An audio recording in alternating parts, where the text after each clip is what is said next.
ভক্তমণ্ডলী, ভক্তিমতী মায়েরা, শিব অপমানের কারণে এই যে আপনারা জল ঢালছেন, এটা কিসে জল ঢালছেন?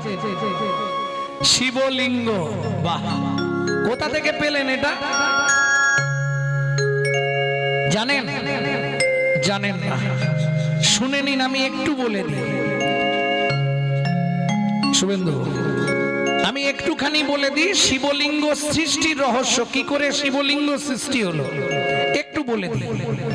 ভক্তমণ্ডলী, ভক্তিমতী মায়েরা, এক সময় শিব নিন্দা সহ্য করতে না পেরে পার্বতী সতী দেহত্যাগ করলেন। সতীর দেহত্যাগের পর ভোলানাথ ওই সতীর দেহটা তুলে নিয়ে ত্রিভুবন ঘুরতে শুরু করলেন, তাণ্ডব করতে শুরু করলেন। সতীর দেহ